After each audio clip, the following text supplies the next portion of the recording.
استاد محترم قابل قدر جناب حضرت مولانا مفتی محمد عمران صاحب قاسمی دامت برکاتہم العالیہ استاد دارالعلوم وقف دیوبند، میں حضرت والا کو بہت ہی ادب کے ساتھ شعر کے ساتھ دعوت خیر دیتا ہوں۔ دیکھی ہے جھلک تیری ہنستے ہوئے تاروں میں، تم سا کوئی پھول نہیں دنیا کی بہاروں میں۔ اس کے بعد حضرت والا کی خصوصی دعا ہوگی اور انشاءاللہ جلسے کا اختتام ہو جائے گا۔ اچھا بھائی کیا کہوں جو رب کی طرف سے کہہ لو آئے۔ بسم اللہ الرحمن الرحیم وبہ نستعین اما بعد۔ عزیز طلباء اور عزیز مہمان اور میرے مشفق اور مکرم استاد گرامی، دیکھو میں آج شرکت کے لیے سیریز میں بھاگ دوڑ کے شریک ہوا ہوں اور یہ سوچ کے آیا تھا کہ شاید کھانا ملے گا، لیکن یہاں کہنا بھی ملا اور اس کہنے میں ابھی میں نے تقریر سنی ہے مفتی نوشاد صاحب دامت برکاتہم کی۔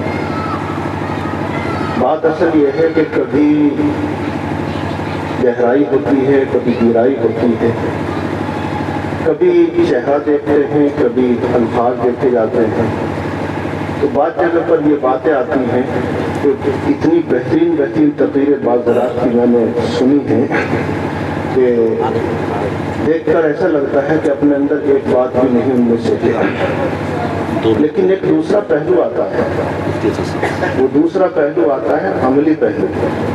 ہاں کہیں نہ کہیں ہر ایک سے پنچر ہو جاتا ہے، ضرور ہو جاتا ہے پنچر۔ طلباء کی تقریر اللہ اکبر اتنی زبردست، ایسے لگتا ہے کہ بڑی سے بڑی چٹان بھی اب سامنے سے گر جائیں گی اور پتہ چلتا ہے کہ اسی دن ہی نماز نہ پہلی پڑھی تھی نہ بعد والی پڑھیں گے۔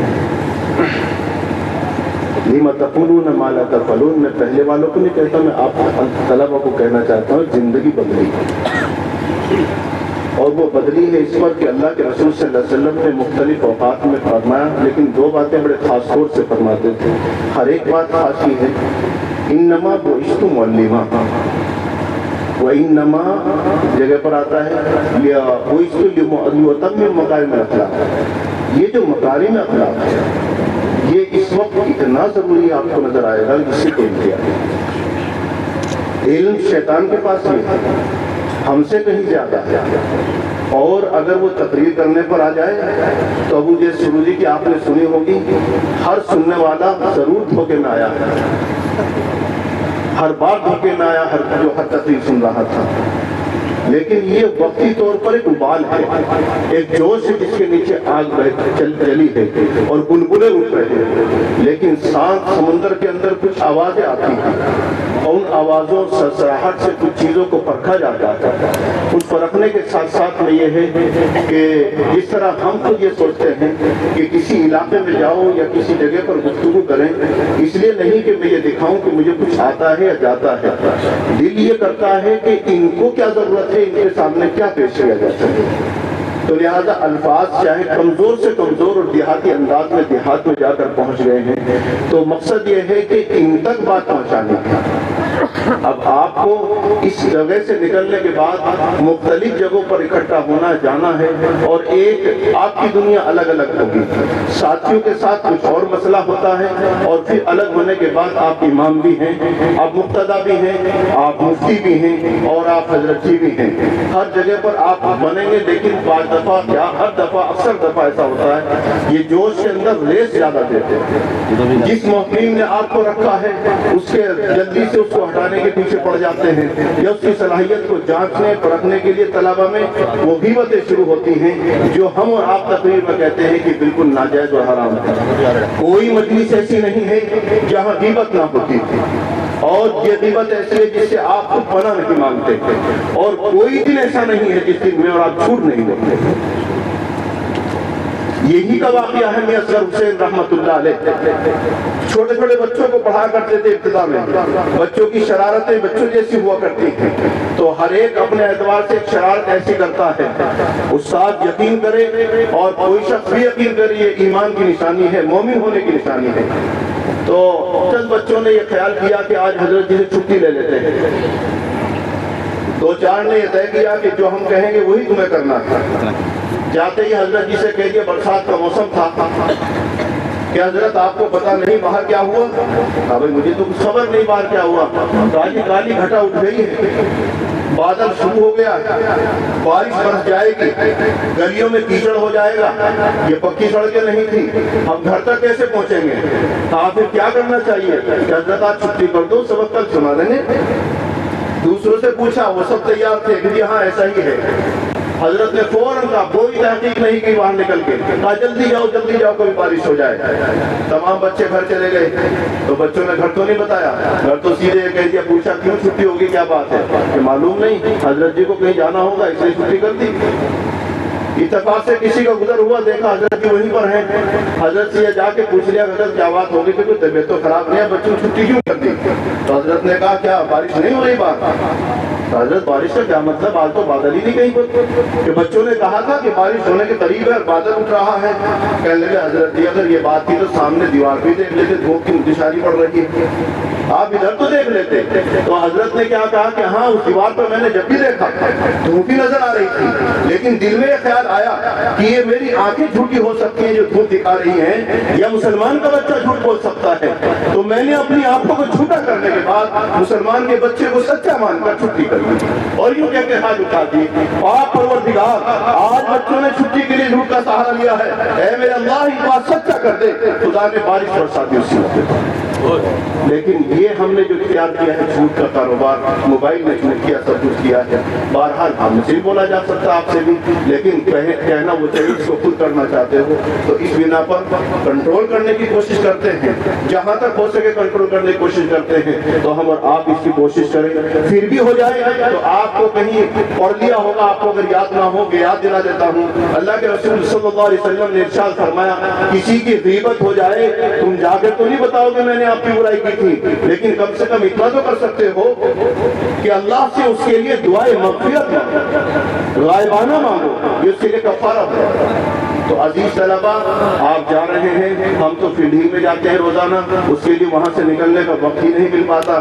ادھر سے ادھر بھاگ کر کے ابھی 2-3 جگہ اس طرح عام دیہات، بالکل نیچے والے دیہات میں جانا پڑتا ہے. لہٰذا یہ مجاز ہٹانے کے بعد سارے مجاز سے پالا پڑنا ہے، سارے مجازوں سے آپ کا پالا پڑنا ہے. تو آپ کو اس مجاز کے ماتحت اپنے اخلاق کو بنانا ہے، اور اخلاق کو بنانے کے لیے پریکٹیکل اللہ کے رسول صلی اللہ علیہ وسلم نے یہ بتایا کہ ہر نبی نے بکریاں چرائی ہیں، فرمایا میں نے بھی بکریاں چرائی ہیں. اور یہ بھی فرما دیا اونٹ کے چرانے والے، ان کے ساتھ رہنے والوں کے دل سخت ہوتے ہیں، تو بھینس والوں کے بھی سخت ہوں گے. لیکن بکری چرانے والوں کے دل نرم ہوتے ہیں. جو نرم مزاج ہوگا وہ برداشت کرے گا، جو برداشت کرتا ہے 50-50 60 سال تک ایک مسجد میں گزار دیتا ہے، اور وہیں پر وہ اتنا طاقتور ہو جاتا ہے، اتنا طاقتور کہ اس کے شاگرد بڑے ہو جاتے ہیں، پھر وہ حضرت جی وہیں پر بنتا ہے. لیکن اگر ہم نے مزاج کو نہ بنایا تو عوام نے بھی تمام ائمہ کا فٹ بال بنا رکھا ہے. 6 مہینے 10 مہینے 1 سال 1.5 سال ٹھہرنے نہیں دیتے. کیوں نہیں ٹھہرنے دیتے؟ کہ ہمیں برداشت کا مادہ نہیں. آپ کو ہمیں زیادہ برداشت کرنا اور حتی المقدور برداشت کرنا. جھنجھلاہٹ آئے تو پھر واپس آ کر اپنے علم سے سبق سیکھے، اخلاق سے سبق سیکھے. پھر حضور پاک صلی اللہ علیہ وسلم کی ان تمام ادوار کو تاریخ کی طرف نظر دوڑائیں کہ اللہ کے رسول صلی اللہ علیہ وسلم سے سامنے کون کس طرح گفتگو کر رہا تھا، اس اللہ کے رسول صلی اللہ علیہ وسلم نے کیسے برداشت کیا. کوئی آیا حضور کا گریبان پکڑ لیا، کبھی سخت جملہ نہیں کہا. کسی نے حضور پاک صلی اللہ علیہ وسلم کو 3 دن کھڑا کر دیا، لیکن اس پر بھی سخت نہیں ہوئے. یہی تو اخلاق کے احسانات تھے جس نے ان کو پوری دنیا کا سردار بنا دیا، انبیاء کا سردار بنا دیا. اور ہمارا آپ کا تو پیشوا ہے. اللہ رب العزت کا کرم ہوا کہ ہم ان کے امتی ہیں، کوشش کرتے ہیں. اگر یقیناً یہ اخلاق پیش کر دیے، میری تقریر جب شروع ہوتی ہے یا آپ کی تقریر شروع ہوتی ہے، حکومت کے ہٹانے سے شروع ہوتی ہے، حکومت کے گرانے سے شروع ہوتی ہے، ادھیکاریوں کے خلاف سے ہوتی ہے یا غیروں کے خلاف ہوتی ہے، آپ یکسر تبدیل کر دیجیے اس منظر کو دیکھیے. انگریزوں نے بلڈوزر چلایا تھا، سب کام ہوا تھا، بالآخر علماء خاموش ہو کر خانقاہوں میں جاتے رہتے، پھر خانقاہوں سے اٹھے اور 90 سال کے بعد پھر اسی ہندوستان کو آزاد کرا. 58 کے بعد کیا گزری تھی آپ سب جانتے ہیں. اتنا سا کہنا آسان ہے. 1857 اور 1947 90 سال تک درب و بے چینی میں گزری ہے اور تہے دیکھ گئے ہیں علماء, لیکن آخر میں اصلاح کی فکر بالکل خاموش ہو کر حکومت کے خلاف بولنے سے بالکل اپنے آپ کو کنارہ کش ہو کر خانقاہوں میں بیٹھ گئے اور اپنے بچوں کی اور آنے والی نسل کی ایمان کی فکر میں رکھ گئے. اب ہمیں بھی آپ کو کفر کی آندھی کے سامنے کھڑا ہونا ہے, تو کھڑا ہونے کے ساتھ ساتھ اب آندھی کا طوفان کا رخ مناڑا نہیں جاتا, اپنے سفر کے متعلق سوچا جاتا ہے. طوفان رکے گا جب جاؤں گا, یا ایسے آہستہ آہستہ جانا ہوگا, بارش ہوگی تب بھی انتظام کریں گے. تو اس وقت کفر کی آندھی ہے, بارش ہے, چاروں طرف سے لادینیت ہے اور بدینیت ہے اور دیانتداری کہیں دور دور تک نظر نہیں آتی. لہٰذا ہمیں کیا کرنا ہے, پہلے اپنی اصلاح کی کوشش کریں, پھر آس پاس کی اصلاح کی کوشش کریں, مکارم اخلاق کو بڑھانے کی کوشش کریں. بات میں نے بھی کہہ دی, ہو سکتا ہے کہ میں خود عمل نہ کروں, لیکن کوشش کرتا ہوں اللہ میرے لیے بھی آسان فرمائے, آپ حضرات کے لیے بھی آسان فرمائے. یہ نسخہ رسول اگر ہم نے اختیار کر لیا, مجھے امید ہے خدا کی ذات سے, جس مسند پہ جاؤ گے اس محسن کو کبھی مت بھولنا جس نے آپ کو پہلے استاد رکھ دیا. آپ یہ نہ سمجھے اس نے کل آپ کی تعریف کی ہے, جاتی کا ایسا مدرس لے کے آیا ہوں, دارالعلوم سے دیوبند سے فارغ ہے ایسا مفتی لایا ہوں, اور اس نے تعریف کی ہے تاکہ اس کا اعتماد بڑھ جائے. اس تعریف کا آپ نے ناجائز فائدہ اٹھایا, پرانے استاد کے خلاف بولنا شروع کر دیا, پھر کرتے کرتے آپ اس موضوع کے خلاف بولنا شروع کیا. طلبہ کے اندر یہ غیبتیں چلتی ہیں. اگر آپ کو اس سے اعتماد نہیں, خدا کے واسطے اس سے ہٹ جائیے. طلبہ کے اندر بدتینی مت پیدا کیجیے. جب عالم رہتے ہوئے ادھر مومن نکلا, ادھر ذمہ دار نکلا, ادھر اس کے خلاف بول رہے ہیں, یہ ہماری درسگاہوں میں بہت زیادہ, یا ہماری تہذیب میں بہت زیادہ ہے. اس کا احسان مانیے کہ اس نے آپ کو رکھا ہے, اور ہو سکتا ہے کہ آپ کے اخلاق اس انداز سے ہوں کہ آپ اس مسند پہ آ جائیں. اللہ رب العزت مجھ سے تو کہا تھا مختصر ہی, لیکن میں کہیں اور لگا کہ بولتا بولتا آ رہا ہوں, لے بولنا شروع کر دیا. وہ مالی نے رکا. زمانہ بڑے شوق سے سن رہا تھا, تم ہی چل دیے داستاں کہتے